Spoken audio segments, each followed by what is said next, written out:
अली बाबा और 40 चोर। एक वक्त की बात है कि कदीम फारिस में अली बाबा नामी एक गरीब लकड़हारा रहता था। वो बहुत मेहनती और दयानतदार था, लेकिन इसकी जिंदगी गुर्बत में गुजरती थी। एक दिन जब अली बाबा जंगल में लकड़ियां काट रहा था, इसने अचानक एक गिरोह को देखा जो घोड़ों पर सवार थे। अली बाबा ने छप कर देखा कि वो लोग चोरों का गिरोह थे जो 40 की तादाद में थे। चोरों का सरदार एक बड़ी चट्टान के सामने रुका और जोर से कहा, खिल जा सिम सिम।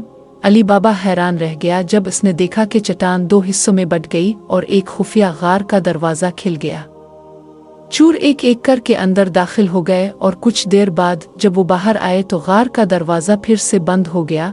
चोरों के जाने के बाद अली बाबा तजस्सुस में गार के करीब गया। वही अल्फाज दोहराते हुए खिल जा सिम सिम कहा और दरवाज़ा खिल गया। अली बाबा अंदर दाखिल हुआ तो हैरत में डूब गया, क्योंकि गार में बेशुमार सोने चांदी और कीमती जवाहरात का ढेर लगा हुआ था।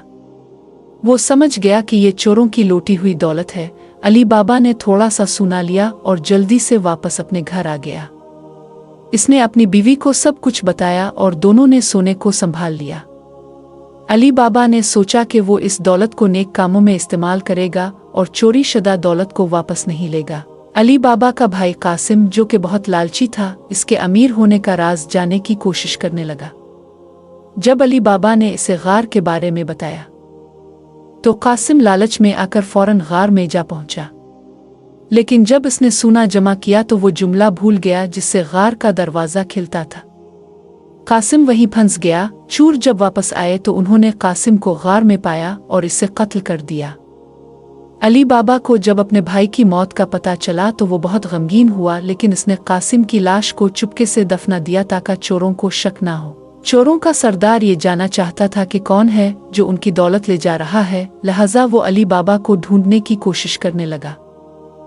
एक दिन सरदार ने चालाकी से अली बाबा के घर का पता लगा लिया और अपने चोरों को तेल के मिटकों में छुपाकर अली बाबा के घर भिजवा दिया ताकि रात को मौके पाकर अली बाबा को कत्ल कर सके। लेकिन अली बाबा की होशियार नौकरानी मर्जीना ने चोरों की साजिश को भांप लिया। इसने एक मंसूबा बनाया और गर्म तेल के मटके में डालकर चोरों को मार डाला। चोरों का सरदार भी पकड़ा गया और मर्जीना की होशियारी और बहादुरी की बदौलत अली बाबा और उसका खानदान महफूज रहा। अली बाबा ने अपनी बाकी जिंदगी इज्जत और दियानतदारी से गुजारी और कभी भी चोरों की दौलत का नाजायज फायदा नहीं उठाया। मर्जीना को इसकी बहादुरी के बदले इनाम दिया गया और अली बाबा ने इसे अपनी बेटी की तरह अपनाया। नतीजा, इस कहानी से हमें यह सबक मिलता है कि लालच और चोरी का अंजाम हमेशा बुरा होता है, जबकि दियानतदारी और नेकी करने वाले हमेशा कामयाब होते हैं।